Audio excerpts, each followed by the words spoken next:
ಗ್ರಾಮೀಣಾಭಿವೃದ್ಧಿ ಸಚಿವ ಪ್ರಿಯಾಂಕ್ ಖರ್ಗೆ ಕ್ಷೇತ್ರದಲ್ಲಿ ಬಿಗುವಿನ ವಾತಾವರಣ ನಿರ್ಮಾಣ ಆಗಿದೆ. ಆರ್ಎಸ್ಎಸ್ ವರ್ಸಸ್ ಭೀಮ್ ಆರ್ಮಿ ಜಟಾಪಟಿ ತೀವ್ರ ಸ್ವರೂಪವನ್ನು ಪಡೆದುಕೊಳ್ತಾ ಇದೆ. ಕ್ಷಣಚಿತ್ತಂ ಕ್ಷಣಪಿತ್ತಂ ಅನ್ನುವ ಹಾಗೆ ಖರ್ಗೆ ತವರು ಕ್ಷೇತ್ರದಲ್ಲಿ ವಾತಾವರಣ ಬಿಗಡಾಯಿಸ್ತಾ ಇದೆ. ಆರ್ಎಸ್ಎಸ್ ವರ್ಸಸ್ ಭೀಮ್ ಆರ್ಮಿ ಜಟಾಪಟಿ ತೀವ್ರ ಸ್ವರೂಪವನ್ನು ಪಡೆದುಕೊಂಡಿದೆ. ನವೆಂಬರ್ 2ನೇ ತಾರೀಕು ಪಥ ಸಂಚಲನಕ್ಕೆ ಅವಕಾಶ ಬೇಕು. ಆರ್ಎಸ್ಎಸ್ ಒಂದು ಕಡೆ ಪಟ್ಟು ಹಿಡಿತಾ ಇದ್ರೆ ಜಿಲ್ಲಾಡಳಿತಕ್ಕೆ ಮನವಿ ಸಲ್ಲಿಸಿದೆ ಚಿತ್ತಾಪುರದ ಆರ್ಎಸ್ಎಸ್ ಮುಖಂಡರು. ಸಂಘ ಪರಿವಾರಕ್ಕೆ ಅನುಮತಿ ಕೊಡುವುದಾದರೆ ನಮಗೂ ಕೂಡ ಕೊಡಬೇಕು ಅಂತೇಳಿ ಭೀಮ್ ಆರ್ಮಿಯು ಕೂಡ ಅದೇ ಜಿಲ್ಲಾಡಳಿತಕ್ಕೆ ಮನವಿ ಸಲ್ಲಿಸಿದೆ. ಬೆತ್ತ ಹಿಡಿದು ಅಡ್ಡಾಡುವವರಿಗೆ ಅನುಮತಿ ಕೊಟ್ರೆ ಹುಷಾರ್, ಇದು ಭೀಮ್ ಆರ್ಮಿ ಖಡಕ್ ಸೂಚನೆ. ನಾವು ಭೀಮನ ಮಕ್ಕಳು, ನಮಗೂ ಕೊಡಬೇಕಾಗಿ ಬರುತ್ತೆ. ಚಿತ್ತಾಪುರದಲ್ಲಿ ಆರ್ಎಸ್ಎಸ್ ಆಟ ನಡೆಯುವುದಿಲ್ಲ. ನಾವು ಭೀಮ್ ಆರ್ಮಿ ಪಥ ಸಂಚಲನ ಮಾಡ್ತೀವಿ, ಅನುಮತಿ ಕೊಡಿ. ಅವರಿಗೆ ಅನುಮತಿ ಕೊಟ್ರೆ ನಮಗೂ ಕೊಡಬೇಕು.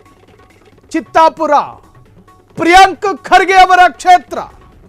ಯಾವ ಪ್ರಿಯಾಂಕ್ ಖರ್ಗೆ ಆರ್ಎಸ್ಎಸ್ ಸಂಘಟನೆಗೆ ನಿರ್ಬಂಧ ಹೇರಬೇಕು ಅಂತ ಪತ್ರ ಬರೆದ ಗ್ರಾಮೀಣಾಭಿವೃದ್ಧಿ ಸಚಿವರು. ಆ ಸಚಿವರ ತವರು ಕ್ಷೇತ್ರದಲ್ಲಿ ಭೀಮ್ ಆರ್ಮಿ ಅನ್ನೋ ಸಂಘಟನೆ ಇವತ್ತು ಜಿಲ್ಲಾಡಳಿತ ಅಥವಾ ಜಿಲ್ಲಾ ಕಚೇರಿಗೆ ಹೋಗುತ್ತೆ. ಆ ಕಚೇರಿಗೆ ಹೋಗಿ ಜಿಲ್ಲಾಧಿಕಾರಿಗಳಿಗೆ ಒಂದು ಪತ್ರವನ್ನು ಬರೆದು ಕೊಡ್ತಾರೆ. ನವೆಂಬರ್ 2ನೇ ತಾರೀಕು ಆರ್ಎಸ್ಎಸ್ ಸಂಘಟನೆಗೆ ಬೆತ್ತ ಹಿಡಿದು ಪಥ ಸಂಚಲನ ಮಾಡುವುದಕ್ಕೆ ಅನುಮತಿ ನೀವು ಕೊಟ್ಟಿದ್ದೇ ಆದಲ್ಲಿ ನಮಗೂ ಕೂಡ ಕೊಡಬೇಕು. 100 ವರ್ಷ ಪೂರೈಸಿದ ಬೆತ್ತ ಹಿಡಿದು ಅಡ್ಡಾಡುವ ಆರ್ಎಸ್ಎಸ್ಗೆ ನೀವು ಪರ್ಮಿಷನ್ ಕೊಡುವುದಾದರೆ ನಾವು ಭೀಮನ ಮಕ್ಕಳು, ಸಂವಿಧಾನ ಶಿಲ್ಪಿ ಭೀಮನ ಮಕ್ಕಳು, ನಮಗೂ ನೀವು ಕೊಡಬೇಕಾಗಿ ಬರುತ್ತೆ. ಭೀಮ್ ಆರ್ಮಿ ಸಂಘಟನೆಯ ಮುಖಂಡರು ಪಟ್ಟು ಹಿಡಿತಾರೆ. ತೀವ್ರ ಸ್ವರೂಪವನ್ನು ಪಡೆದುಕೊಳ್ಳುತ್ತೆ ಈ ಮನವಿಯ ಜಟಾಪಟಿ. Bhim Army versus RSS. ಆರಂಭದಲ್ಲಿ ಸರ್ಕಾರ ವರ್ಸಸ್ ಆರ್ಎಸ್ಎಸ್, ಈಗ ಆರ್ಎಸ್ಎಸ್ ವರ್ಸಸ್ ಭೀಮ್ ಆರ್ಮಿ. ನಾ ಮುಂದು ತಾ ಮುಂದು ಅನ್ನೋ ಸ್ಪರ್ಧೆಗೆ ಬಿದ್ದಿರುವ ಎರಡು ಸಂಘಟನೆ, ಜಿದ್ದಿಗೆ ಬಿದ್ದಿರುವ ಎರಡು ಸಂಘಟನೆ. ನಮ್ಮದು ನಡೆಯಬೇಕು, ನಿಮ್ಮದು ನಡೆಯಬಾರದು, ನಿಮ್ಮದು ನಡೆಯಬಾರದು, ನಮ್ಮದು ನಡೆಯಬೇಕು. ನಿಜಕ್ಕೂ ಕೂಡ ಜಿಲ್ಲಾಧಿಕಾರಿಗಳಿಗೂ ಕೂಡ ಗೊಂದಲ. ಏನಾದೀತು? ಒಂದು ಊರು ಅಥವಾ ಒಂದು ಗ್ರಾಮ, ಆ ಗ್ರಾಮದಲ್ಲಿ ಸಂಯಮ, ಸಹನೆ, ಸಹೋದರತೆ, ಸೌಹಾರ್ದತೆ, ಸಾಮರಸ್ಯ ಇವೇನಾದ್ರೂ ಬಿಗಡಾಯಿಸಿದ್ರೆ ಊರು ಅನ್ನೋದು ಸ್ಮಶಾನ ಆದೀತು. ಸಂಘರ್ಷಕ್ಕೆ ಅವಕಾಶ ಕೊಡದ ಊರು, ಗಲಾಟೆಗೆ ಅವಕಾಶ ಕೊಡದ ಊರು, ಕೋಮು ಸಂಘರ್ಷಕ್ಕೆ ಅವಕಾಶ ಕೊಡದ ಊರು ಮಾತ್ರ ಊರಾಗಿ ಉಳಿಯುತ್ತೆ.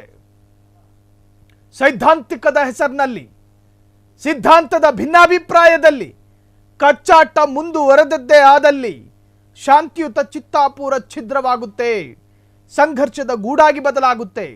RSS versus Bhim Army. ಎರಡೂ ಸಂಘಟನೆಯ ನಾಯಕರಲ್ಲಿ ಸೈದ್ಧಾಂತಿಕ ಭಿನ್ನತೆಗಳಿದ್ದಾವೆ.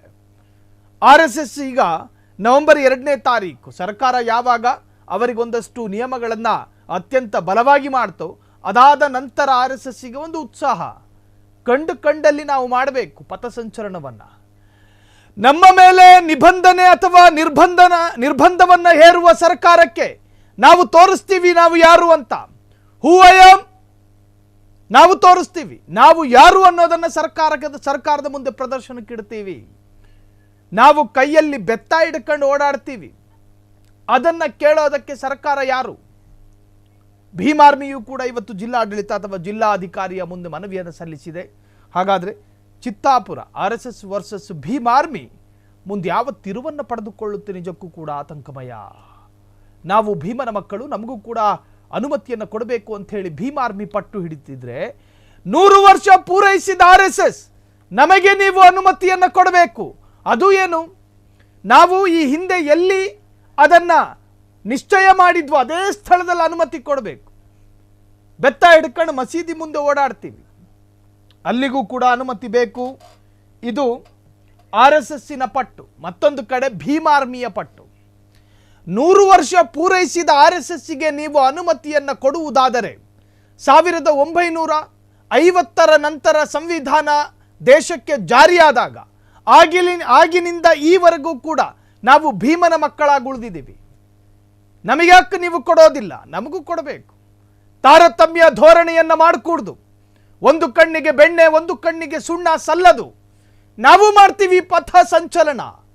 ಡಾಕ್ಟರ್ BR ಅಂಬೇಡ್ಕರ್ ಅವರ ಭಾವಚಿತ್ರವನ್ನ ಬಲಗೈಯಲ್ಲಿ ಹಿಡಿದು ಬಾಯಿಯಲ್ಲಿ ಝೇಂಕಾರ ಮೊಳಗಿಸಿ ಜೈ ಭೀಮ್ ಎನ್ನುವಂತಹ ಘೋಷಣೆ ಮೊಳಗಿಸಿ ರಾಜ ಬೀದಿಯಲ್ಲಿ RSS ಹೇಗೆ ಬೆತ್ತ ಹಿಡ್ಕೊಂಡು ಪಥಸಂಚಲನ ಮಾಡುತ್ತೋ ಹಾಗೆ ನಾವು ಝೇಂಕಾರ ಘೋಷಣೆ ಹೂಂಕರಿಸ್ತಾ ಹೋಗ್ತೀವಿ ಅಂತ ಹೇಳಿ ಭೀಮ್ ಆರ್ಮಿ ಪಟ್ಟು ಹಿಡಿತಾ ಇದೆ.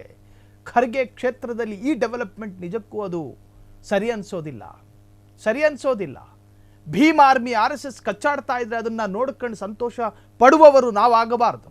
ಒಂದು ಗ್ರಾಮವೇ ಆಗಿರಲಿ, ಒಂದು ಊರೇ ಆಗಿರಲಿ, ಒಂದು ಕ್ಷೇತ್ರನೇ ಆಗಿರಲಿ, ರಾಜಕೀಯ ತಿರುವನ್ನ ಪಡೆದುಕೊಳ್ಳೋದಕ್ಕೆ ಇಲ್ಲಿನ ನಾಗರಿಕರು ಸಮ್ಮತಿಸಬಾರದು. ಯಾರೇ ಆಗಿರಲಿ, ಯಾವ ಸಮುದಾಯನೇ ಆಗಿರಲಿ, ರಾಜಕೀಯ ತಿರುವನ್ನ ಯಾವ ಸಂಘಟನೆ ಪಡೆದುಕೊಳ್ಳುತ್ತೋ ಅದು ಸಂಘರ್ಷಕ್ಕೆ ತಿರುಗುತ್ತೆ. ಅರ್ಥ ಮಾಡ್ಕೊಳ್ಳಿ ಖರ್ಗೆ ಸಾಹೇಬ್ರೆ, ಇದನ್ನ ಈಗಲೇ ಶಮನ ಮಾಡಿ. ಈ ಕೋಪಾಗ್ನಿ ಅಥವಾ ಈ ರೋಷಾಗ್ನಿ ಅಥವಾ ಈ ವಿಸ್ಫೋಟವನ್ನ ನೀವೀಗ ಶಾಂತಗೊಳಿಸದೇ ಇದ್ದದ್ದ ಆದರೆ ಇದು ಬೇರೆ ಬೇರೆ ತಿರುವುಗಳನ್ನು ಪಡೆದುಕೊಳ್ಳುತ್ತೆ. ಖರ್ಗೆ ಅವರ ಕ್ಷೇತ್ರದಲ್ಲಿ ಈ ತರಹದ ಒಂದು ಡೆವಲಪ್ಮೆಂಟ್ ನಾಗರಿಕ ಸಮಾಜ ಯಾವತ್ತೂ ಕೂಡ ನಿರೀಕ್ಷೆ ಮಾಡಿಲ್ಲ, ಇದನ್ನು ಬಯಸುವುದೂ ಇಲ್ಲ. ಈಗಾಗಲೇ ಖರ್ಗೆ ಕ್ಷೇತ್ರ ಚಿತ್ತಾಪುರದಲ್ಲಿ ಬಿಗುವಿನ ವಾತಾವರಣ ನಿರ್ಮಾಣ ಆಗಿದೆ. ಕ್ಷಣ ಕ್ಷಣದ ಸುದ್ದಿಗಳಿಗಾಗಿ ಫ್ರೀಡಂ ಟಿವಿ ಸಬ್ಸ್ಕ್ರೈಬ್ ಮಾಡಿ, ಲೈಕ್ ಮಾಡಿ ಹಾಗೂ ಫಾಲೋ ಮಾಡಿ. ಹೊಸ ಸುದ್ದಿಗಳ ನೋಟಿಫಿಕೇಶನ್ಗಾಗಿ ಬೆಲ್ ಐಕಾನ್ ಮೇಲೆ ಕ್ಲಿಕ್ ಮಾಡಿ.